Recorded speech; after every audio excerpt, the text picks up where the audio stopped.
Good morning friends. आज हम PIB series के अंदर 20 तारीख की पीआईबी का डिस्कशन करेंगे। और आज हम कुछ इंपॉर्टेंट आर्टिकल जैसे ऑपरेशन चीता और उसके अलावा क्षेत्रीय काउंसिल जैसे जोनल काउंसिल होती है, क्षेत्रीय परिषदें होती हैं, उनके बारे में देखेंगे। उसके बाद में जैसे टीम इनिशिएटिव है वो देखेंगे। तो ऐसे करके हम कुछ इंपॉर्टेंट आर्टिकल आज देखने वाले हैं। चलिए आज सेशन की शुरुआत करते हैं।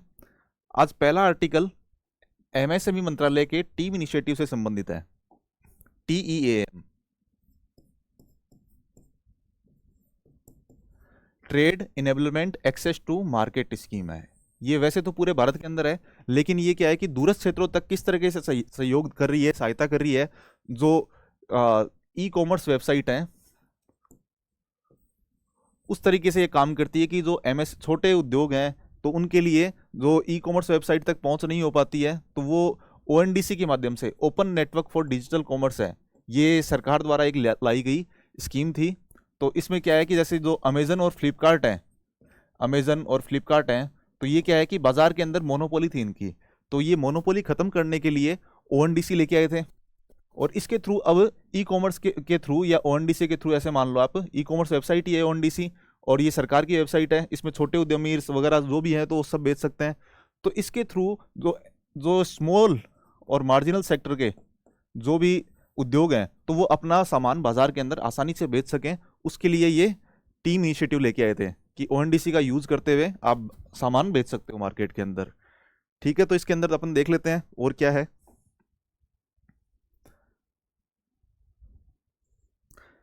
पहले तो इसकी फुल फॉर्म है trade enablement and access to market team initiative. ठीक है, और इसका ऑब्जेक्टिव है कि जो छोटे उद्योग है, स्मॉल बिजनेस है, एमएसई है, तो उनको ओएनडीसी के माध्यम से, open network for digital commerce, इसके माध्यम से बाजार तक पहुंच प्रदान करने का इसका ऑब्जेक्टिव है। और ये इसके प्रोवाइडर कौन है?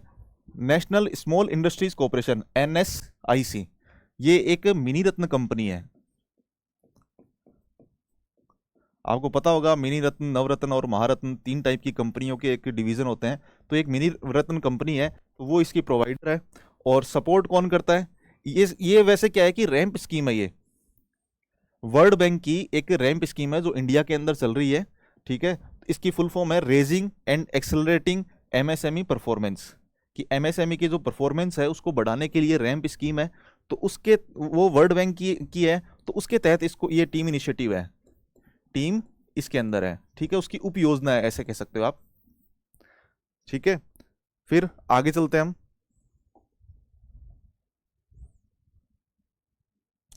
अब जैसे इसके अंदर क्या क्या असिस्टेंट प्रोवाइड की जाएंगी, मतलब सहायताएं क्या क्या प्रदान की जाएंगी वो देखते हैं। जैसे ऑन बोर्डिंग का मतलब है कि आप डिजिटल कॉमर्स की जो वेबसाइट है उस पर रजिस्ट्रेशन कर सको, तो उसके लिए सहायता प्रदान की जाएगी। कैटलॉगिंग, इसका मतलब है कि आप फोटो वगैरह या फिर कुछ ब्रांड वगैरह आप बताना चाह रहे हो ऑनलाइन, तो वो उसके अंदर सहायता प्रदान करना, ये कैटलॉगिंग होता है। लॉजिस्टिक, इसका मतलब है कि बाजार तक पहुंच प्रदान करने के लिए जो परिवहन के कौन कौन से मार्ग होंगे, तो वो लॉजिस्टिक सपोर्ट भी इसके इसके अंदर किया जाएगा। ठीक है, इसका मतलब है कि परिवहन, बाजार तक पहुंचना। एक दिन मैंने आपको बता दिया कि लॉजिस्टिक का मतलब क्या होता है, अभी 2 दिन पहले बताया था। फिर पैकेजिंग एंड मैनेजमेंट, कि उनकी पैकिंग करना और फिर उनको जो ग्राहक सपोर्ट है उसको भी प्रदान करना, इसके लिए भी ये इस तरीके से कौन कौन सी सहायताएं प्रदान की जा रही हैं जो स्मॉल और मार्जिनल सेक्टर के एंटरप्राइजेज हैं उनके लिए। तो ये ऑन बोर्डिंग, कैटलॉगिंग, लॉजिस्टिक और पैकेजिंग एंड मैनेजमेंट, आप हिंदी में देख सकते हो, यही नाम है इधर। फिर अब जैसे दो केस स्टडी दे रखी हैं कि जैसे बाबा सरकारी एफपीओ है जम्मू कश्मीर का, तो उन्होंने मतलब अपने 100 ऑर्डर पूरे किए हैं। मतलब दूरस्थ क्षेत्रों के अंदर किस तरीके से ये सहयोग कर रहा है, उसके लिए केस स्टडी है। आप एग्जाम के अंदर यूज ले सकते हो इसको। एक कंगई फूड है मणिपुर के अंदर, तो उसकी कहानी दे रखी है, केस स्टडी दे रखी है, तो वो आप देख सकते हो इसके अंदर।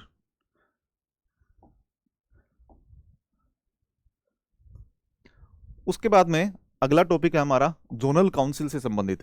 जोनल काउंसिल मतलब क्षेत्रीय परिषदें। क्षेत्रीय परिषदें क्या होती है? ये एक सांविधिक निकाय है। सांविधिक निकाय है, संवैधानिक नहीं है, ये आपको पता होना चाहिए। और ये जो राज्य पुनर्गठन अधिनियम था, राज्य पुनर्गठन अधिनियम था 1956 का, उसके तहत इनको बनाया गया था, उसके तहत ये सांविधिक निकाय है। और आपको पता है राज्य पुनर्गठन अधिनियम है, तो वो जो फजल अली आयोग था, फजल अली आयोग है, उसकी सिफारिश के आधार पे इसको लेके आए थे। इसके तहत 14 राज्य और 6 केंद्र शासित प्रदेश, मतलब यूटी कह सकते हो शॉर्ट में, तो इनके निर्माण के लिए फजल अली आयोग ने सिफारिश की थी और ये राज्य पुनर्गठन आयोग है, इसके तहत ये बन गए थे। तो उसी के तहत ये जोनल काउंसिल है, ये सांविधिक निकाय है और ये गृह मंत्रालय के अंदर आता है। ठीक है, मतलब इसके अध्यक्ष हैं वो गृह मंत्री होते हैं और उसके उपाध्यक्ष हैं।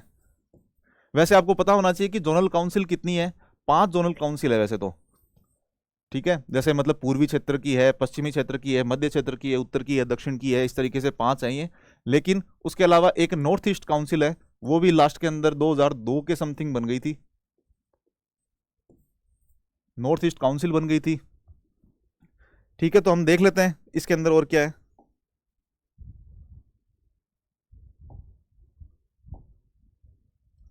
ये आपके भारतीय राज्य व्यवस्था, पॉलिटी और संघीय ढांचे फेडरल स्ट्रक्चर के अंदर आएगा ये टॉपिक।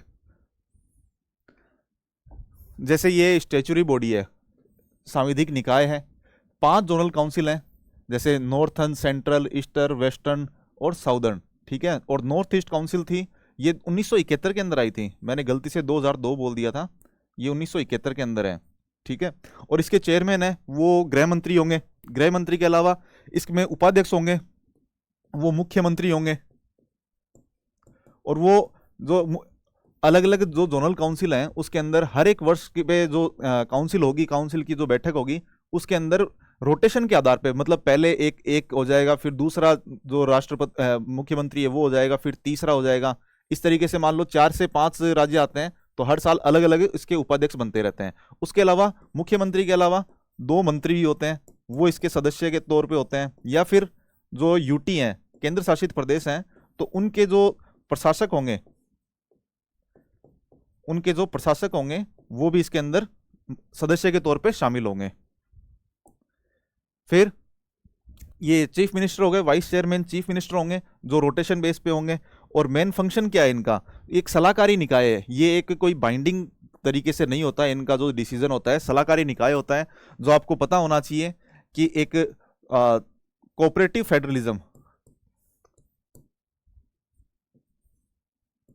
मतलब सहकारी संघवाद है, उसको बढ़ावा देने के लिए काम आती है। तो कोई भी आपको सहकारी संघवाद से संबंधित मेंस के अंदर क्वेश्चन मिलता है, तो आप जोनल काउंसिल को उसके अंदर लिख सकते हो। जैसे आप नीति आयोग वगैरह ऐसे कुछ कई लिखते हो, कईयों के एग्जाम्पल के तौर पे आप इसको लिख सकते हो। तो कई एग्जाम्पल देते हो, तो उसके अंदर ये जोनल काउंसिल भी एग्जाम्पल के तौर पे आप दे सकते हो। ठीक है, फिर उसके बाद में अगला टॉपिक है अपना clarification on false claim of monetisation of temple holding. इसका मतलब है कि मंदिर के जो स्वर्ण भंडार है उनके मुद्रीकरण को लेकर झूठे दावे का स्पष्टीकरण दिया गया है। मतलब कि जैसे मतलब सरकार एक गोल्ड बॉन्ड स्कीम लेके आई थी, गोल्ड मोनेटाइजेशन स्कीम है। ठीक है, तो ये सरकार लेके आई थी, जो अपने घरों के अंदर जो सोना पड़ा है या फिर मंदिरों के अंदर सोना पड़ा है, तो उस पे सरकार एक बॉन्ड जारी करेगी, वो अपने पास में जमा करेगी, उसके बदले ब्याज वगैरह रिटर्न वगैरह देगी। तो इसके लिए स्कीम थी। तो अभी एक झूठे दावे किए जा रहे हैं कि उसको हम फॉरेक्स रिजर्व के अंदर भी शामिल कर रखा है सरकार ने, जबकि ये वित्त मंत्रालय ने अपने क्लियरिफिकेशन के अंदर कहा है कि ऐसा कुछ भी नहीं है। ये गोल्ड मोनेटाइजेशन स्कीम है, ये मंदिर ट्रस्ट वगैरह जो भी हैं, मंदिरों के अलग अलग मंदिरों के ट्रस्ट होते हैं, तो वो यदि जब तक मंजूरी नहीं देते हैं तब तक गोल्ड मोनेटाइजेशन स्कीम है, तो उसके अंदर शामिल नहीं होते हैं वो। और ये फॉरेक्स रिजर्व का तो पार्ट बिल्कुल भी नहीं है। ठीक है, तो इस तरीके से सरकार ने ये क्लियरिफिकेशन दिया है। हमारे लिए इंपॉर्टेंट क्या है, हमारे लिए इंपॉर्टेंट है कि फॉरेक्स रिजर्व क्या होता है। फॉरेक्स रिजर्व है तो उसके अंदर क्या क्या चीजें शामिल होती हैं, उसके अंदर 4 चीजें शामिल होती हैं, वो हम देखेंगे। फिर उसके बाद में जैसे इसके एडवांटेजेस क्या है, लाभ क्या है और नुकसान क्या है, वो हम देखेंगे। ठीक है, तो चलो अब आगे देखते हैं हम। जैसे फॉरेक्स रिजर्व है तो उसके अंदर 4 चीजें आती हैं जो अभी मैंने बताया। जैसे एक फॉरेन करेंसी एसेट आएगा, जो विदेशी मुद्राएं हैं उनका जो भंडार है तो वो आएंगी। जैसे मतलब डॉलर है, आपके पास में डॉलर कितनी है, युआन कितनी है, येन कितनी है, मतलब जो विदेशी पौंड वगैरह हैं, जो भी मुद्राएं हैं वो कितनी है फॉरेक्स रिजर्व के अंदर, एक तो वो आएंगी। फिर गोल्ड रिजर्व आएगा, जो अभी बात चल रही है, ये गोल्ड रिजर्व के बारे में बात चल रही थी, न्यूज़ थी। और ये जो गोल्ड स्टॉक के अंदर यदि कुछ है, या फिर आरबीआई के पास में जितना गोल्ड है, ठीक है, तो वो गोल्ड रिजर्व के अंदर आएगा। फिर उसके बाद में एसडीआर, स्पेशल ड्राइंग राइट, ये आईएमएफ की मुद्रा है एसडीआर, ये आईएमएफ की मुद्रा है एसडीआर, और इसके अंदर 5 मुद्राएं शामिल होती हैं, येन, युआन, यूरो, डॉलर और पौंड। ठीक है, आपको पता है येन है, ये जापान की मुद्रा है वैसे, और युआन आपको पता है चीन की है, और बाकी आपको पता ही है यूरोप और अमेरिका की हैं। ठीक है, तो ये 5 जो मुद्राएं हैं, ये आईएमएफ की जो एसडीआर है उसके अंदर शामिल होते हैं। तो आपके पास में एसडीआर कितनी है, रिजर्व कितना है एसडीआर का, वो भी इसके अंदर शामिल होता है। फिर रिजर्व पोजीशन इन आईएमएफ की, मतलब अलग अलग देश हैं तो उनके आईएमएफ के अंदर कोटा होते हैं, और वो जो आर्थिक संकट आता है उस टाइम पे उनसे आईएमएफ से उधार ले सकती है सरकार। तो आईएमएफ के अंदर आपका कोटा कितना है, रिजर्व पोजीशन कितनी है, ठीक है, तो वो भी इसके अंदर फॉरेक्स रिजर्व के अंदर आएगा। इस तरीके से चार चीजें आएंगी, विदेशी मुद्रा, गोल्ड रिजर्व, एसडीआर और आईएमएफ में रिजर्व की पोजीशन।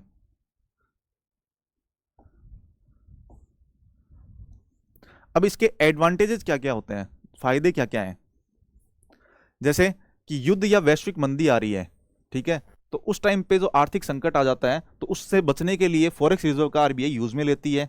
और आयात निर्यात का यदि कोई दिक्कत हो रही है, पेमेंट ऑफ इंपोर्ट, जैसे मान लो कि अभी वैश्विक मंदी चल रही है और तेल के ऋण के दाम बढ़ गए हैं, तो उस टाइम पे क्या है कि आरबीआई है तो वो डॉलर वगैरह के का यूज है, तो वो हमेशा इंपोर्ट के लिए इस तरीके से हमें करना पड़ता है। तो इंपोर्ट के लिए पेमेंट देने के लिए हमें विदेशों से जैसे पेट्रोल वगैरह मंगाना होता है, तो उस टाइम पे ये काम आती है। ठीक है, फिर रुपए की मजबूती, डॉलर के मुकाबले क्या होता है, एक सेकंड, कि डॉलर के मुकाबले रुपए को अचानक बहुत ज्यादा गिरने से ही रोक देता है। मान लो कि जैसे अभी रुपया है तो वो कमजोर हो रहा है, कमजोर का मतलब क्या होता है कि डॉलर के मुकाबले रुपए की वैल्यू है वो बढ़ रही है, कि $1 के मुकाबले पहले 70 थी, फिर धीरे धीरे 80 हो रही है, फिर और बढ़ जाएगी, इस तरीके से मतलब रुपया कमजोर हो रहा है। यदि कमजोर हो रहा है तो उसके लिए आरबीआई क्या करती है, ओपन मार्केट के अंदर डॉलर को खरीदती है, डॉलर को बेचती है और रुपए को खरीदती है। इससे क्या है कि रुपए की जैसे डिमांड बढ़ जाएगी और उस वजह से ये रुपए मजबूत हो जाएगा। ठीक है, फिर निवेशकों पे भरोसा, कि जैसे मतलब बड़ा रिजर्व देख के क्या होते हैं कि विदेशी निवेशक हैं तो वो भरोसा दिखाते हैं। यदि मान लो कि ये हमारा फॉरेक्स रिजर्व है ये कम हो जाता है, या फिर मतलब रुपया कमजोर हो रहा है, तो जो फॉरेन पोर्टफोलियो इन्वेस्टर हैं जो छोटे टाइम के लिए अपने अपने यहाँ पे इन्वेस्ट करते हैं, तो वो निकल के और अपना इन्वेस्टमेंट जैसे यूएस के अंदर जहाँ पे उनको रिटर्न ज़्यादा मिल रहे हैं, या फिर कहीं भी दूसरे देश के अंदर, एशियाई दूसरे देशों के अंदर, वहाँ पे इन्वेस्ट कर देते हैं। ठीक है, तो ये इसके एडवांटेजेस हैं, लाभ है। फिर इसकी हानि क्या है कि जैसे कम रिटर्न मिलता है, ये पैसा बहुत सुरक्षित जगहों पर रखा जाता है जहां ब्याज या मुनाफा बहुत कम मिलता है। मतलब कि इससे क्या होता है कि जैसे मान लो कि आपको ये लो रिटर्न का मतलब है कि आरबीआई है वो अपने पास में रखेगी रिजर्व को, और या फिर क्या है कि यूएस जो ट्रेजरी बॉन्ड वगैरह है, ट्रेजरी बॉन्ड है उसके अंदर इसको रखेगी, तो वो बहुत ही कम रिटर्न देती है, 2% से 3% ही रिटर्न होता है। यदि उसके बजाय हम ऐसा करें कि रेलवे के अंदर, पुल बनाने के अंदर, मेट्रो या फिर बुलेट ट्रेन, ऐसे कुछ से जो इंफ्रास्ट्रक्चर है उनके अंदर यदि हम निवेश करते हैं तो उनमें हाई रिटर्न मिलेगा। जबकि हम क्या है कि एक अंदर ही यहाँ पे आरबीआई की रिजर्व के अंदर पड़ा हुआ है और ये रिटर्न नहीं देता ज्यादा। फिर रिस्क ऑफ इन्फ्लेशन,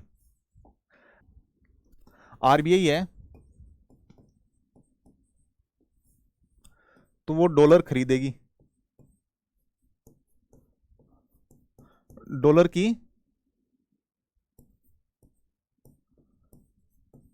खरीद करेगी, और डॉलर की खरीद करेगी तो उससे क्या होगा कि रुपया है वो उसको देना पड़ेगा, रुपया देना पड़ेगा।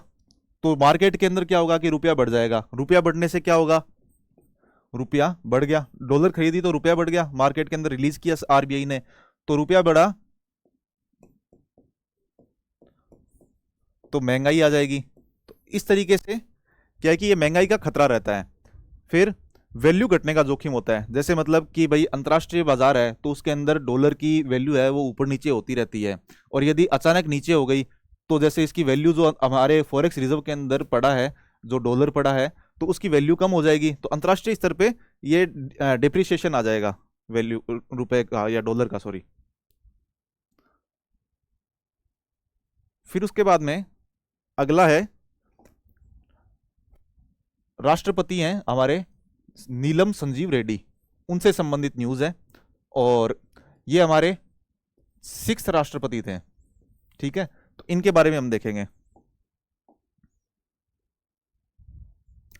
भारत के 6ठे राष्ट्रपति थे ये, और ये पहले राष्ट्रपति थे जो निर्विरोध अनअपोज्ड चुने गए थे, ठीक है। जैसे क्या हुआ कि 1900 इस टाइम पे वीवी गिरी के सामने, उस टाइम पे प्रधानमंत्री थी इंदिरा गांधी, और वीवी गिरी के सामने इनको खड़ा किया गया था, और कांग्रेस के जो ऑफिशियल थे, ऑफिशियल यही थे, मतलब नीलम संजीव रेड्डी हैं, नीलम संजीव रेड्डी हैं, यही ऑफिशियली कांग्रेस के उम्मीदवार थे। लेकिन इंदिरा गांधी ने क्या कहा कि अंतरात्मा की आवाज सुनते हुए आप वोट देना, ऐसे कहा उन्होंने, तो ना वीवी गिरी को जिता दिया गया उसके बाद में। और वीवी गिरी जीतने के बाद में नीलम संजीव रेड्डी है, तो इनको जब जनता पार्टी की सरकार बनी, जनता पार्टी की सरकार बनी, तो इन्होंने इनको खड़ा किया नीलम संजीव रेड्डी को, और उसके बाद में ये निर्विरोध जीत गए, क्योंकि कुछ वोट थे तो ना उनके मतलब कैंसिल हो गए, इस तरीके से कुछ हुआ था, तो निर्विरोध चुने गए थे ये। तो ये क्या है कि सबसे पहले जब आंध्र प्रदेश बना था 1956 के अंदर, 1956 में आंध्र प्रदेश बना था, तो वहां के ये मुख्यमंत्री, पहले मुख्यमंत्री यही थे। और जैसे ब्रिटेन की परंपरा है, once a speaker always a speaker. इसका मतलब है कि यदि कोई लोकसभा का अध्यक्ष बन जाता है तो वो एक निष्पक्ष तरीके से, किस तरीके से काम कर सकता है, निष्पक्ष तरीके से काम करेगा, उसके लिए ये एक उन्होंने एक टर्म दी थी। और उसमें क्या है कि जैसे यदि कोई अध्यक्ष का पद पे चुना जाता है तो उसको अपनी पार्टी से इस्तीफा देना पड़ेगा, और इन्होंने ऐसा ही किया था कि अपनी पार्टी से इस्तीफा दे दिया था। भारत के अंदर हालांकि ये परंपरा नहीं है, पार्टी से इस्तीफा नहीं दिया जाता, लेकिन इन्होंने दिया था, ठीक है। तो वे 2 बार लोकसभा अध्यक्ष रहे, स्पीकर बनने के बाद में उन्होंने निष्पक्षता के लिए अपनी राजनीतिक पार्टी से इस्तीफा दे दिया था, और ये सबसे युवा राष्ट्रपति थे उस टाइम के। अभी क्या है कि अभी नहीं है, अभी जो द्रौपदी मुर्मू जी हैं वो सबसे युवा है अभी तक की।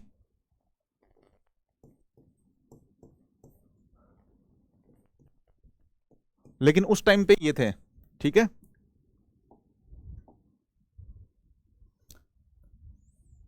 फिर अगला है, मध्य प्रदेश और ऊटन दिरोली खदानों से कोयले की उत्पादन शुरू, कि मतलब कोयले का उत्पादन है, तो ये सिंगरौली जो एरिया है एमपी के अंदर, वहां पे ये खदानें हैं और वहां से कोयला उत्पादन शुरू हुआ है। तो इसके अंदर, इस न्यूज के अंदर हम देखते हैं कि ये पहली भूमिगत कोयला खदान है ये देश की, जो नीलामी प्रणाली के तहत शुरू की गई है। आपको यदि पता होगा कि 2020 से पहले जो कोयला की खदानें थी वो कोल इंडिया लिमिटेड है, उसी के अंदर आती थी सारी, कोल इंडिया लिमिटेड के अंदर आती थी। और बाकी यदि कोई निजी कंपनियां हैं वो यदि उसको कोयले को निकाल रही हैं तो वो कैप्टिव ब्रीडिंग के तहत कर सकती थी। कैप्टिव खनन होता है, मान लो आप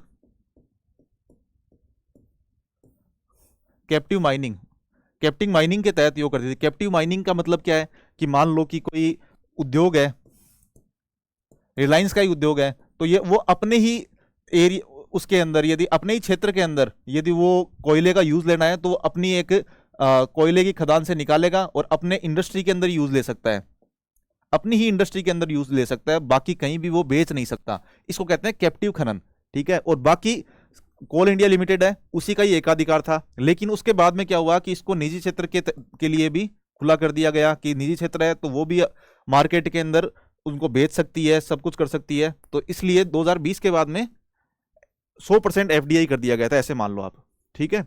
और ये 100% एफडीआई की अनुमति है इसके अंदर। वाणिज्यिक खनन नहीं है, कोल इंडिया लिमिटेड का एकाधिकार समाप्त कर दिया गया था और रेवेन्यू शेयरिंग के तहत होता है अब ये। जैसे पहले क्या है कि 2020 से पहले जो रेवेन्यू है तो वो सारा का सारा सरकार के पास में, चाहे कंपनी है जो निकालने वाली कंपनी है तो उसके पास में थोड़ा बहुत ही जाता था और सरकार को एक फिक्स देना पड़ता था कि ना इतना देना ही पड़ेगा। लेकिन अब क्या है कि फिक्स नहीं है, राजस्व साझाकरण है, यदि कंपनी को नुकसान हो रहा है तो वो नुकसान नहीं होगा, जो निजी कंपनी यदि निकालना चाह रही है तो उसको नुकसान नहीं होगा।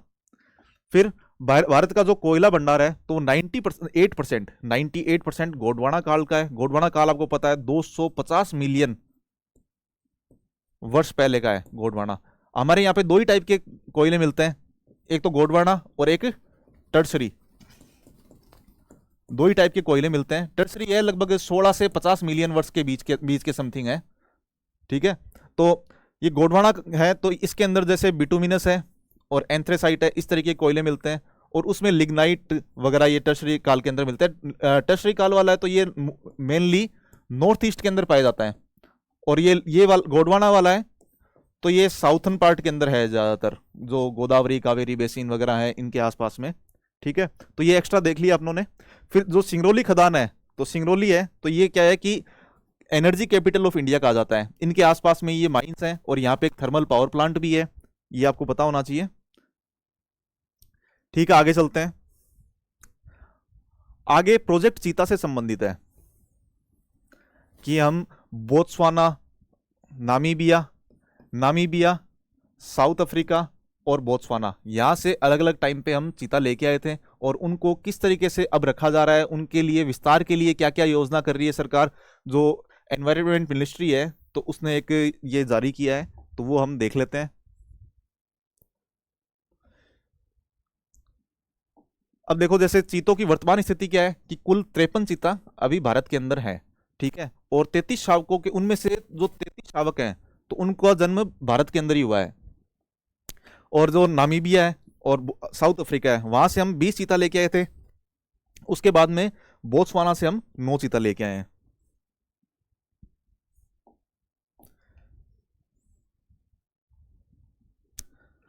तो सबसे पहले जो हमारा प्राथमिक स्थल था वो कूनो राष्ट्रीय उद्यान था, कूनो नेशनल पार्क है, वहां पे सबसे पहले हम लेके आए थे। फिर उसके बाद में जो एडिशनल साइट हमने जोड़ी तो वो Gandhi Sagar wild life sanctuary है। ये देखो कूनो आपको पता है एमपी के अंदर है, साथ साथ में ये आपको पता होना चाहिए कि कहाँ कहाँ है ये century. Gandhi Sagar wild life है, ये भी एमपी के अंदर है, ठीक है। अब आगे के प्लान क्या है, जैसे मतलब बन्नी ग्रासलैंड है जो गुजरात के अंदर है और नौरादेवी वाइल्ड लाइफ सेंचुरी है जो एमपी के अंदर है, ठीक है। यहां पे हम आगे एक्सपेंशन करेंगे, बढ़ाएंगे इनको। तो बन्नी ग्रासलैंड है, यहां पे जो हमें पर्यावरण मिल रहा है तो वो सवाना टाइप का है, मतलब ग्रासलैंड है। और चीता के लिए सबसे अच्छी जो होती है रहने की जो आवास, प्राकृतिक आवास है तो वो सवाना आइलैंड है जो अफ्रीकन है। तो सवाना मतलब सवाना घास के क्षेत्र हैं और वो बन्नी घास क्षेत्र हैं तो वो लगभग वैसी सिचुएशन प्रदान करते हैं, इसलिए ये अच्छी अच्छी चीज रहेगी, ठीक है। और आपको पता होना चाहिए कि चीता है वो 1947 के अंदर भारत के अंदर खत्म हो गए थे और 1952 के अंदर इनको भारत से एक्सटिंक्ट मान लिया गया था, मतलब विलुप्त हो चुके हैं। और जो अभी दो टाइप के चीता पाए जाते हैं, एशियाई और अफ्रीकी। तो एशियाई चीता है तो वो तो क्रिटिकली इंडेंजर्ड है, सिर्फ और सिर्फ ईरान है वहां पे कुछ संख्या के अंदर ही, मतलब ईरान के अंदर 10-15 है, मैं एग्जैक्ट नहीं बता सकता लेकिन कम है, काफी कम है, क्रिटिकल इंडेंजर्ड है। और ये जो है ये वल्नरेबल है, जो अफ्रीकी चीता है वो वल्नरेबल कैटेगरी के अंदर आते हैं, ठीक है। ये मैंने एक्स्ट्रा चीता के बारे में आपको बताया है। तो ये क्या है कि और चीता आएंगे जिससे क्या है कि जेनेटिक डाइवर्सिटी है वो बनी रहेगी, कि मतलब वहां से यदि चीता आएंगे तो उनकी जो जेनेटिक डाइवर्सिटी है वो बनी रहेगी, क्योंकि जो यहाँ पे चीता है तो वो इंटरब्रीडिंग की वजह से उनके जो जेनेटिक्स हैं वो अच्छे नहीं हो पाएंगे, तो वहां से और चीता आएंगे तो जेनेटिक्स अच्छी रहेगी, ठीक है। उसके बाद में आज क्वेश्चन है दो, आप देख लो। जोनल काउंसिल से संबंधित है और अगला क्वेश्चन है फॉरेक्स रिजर्व से संबंधित है, आपको इसके बारे में बताना है। और उसके बाद प्रोजेक्ट चीता से संबंधित ये क्वेश्चन है मेंस का, इसको आप लिखना। ठीक है, आज का सेशन यहीं समाप्त करते हैं।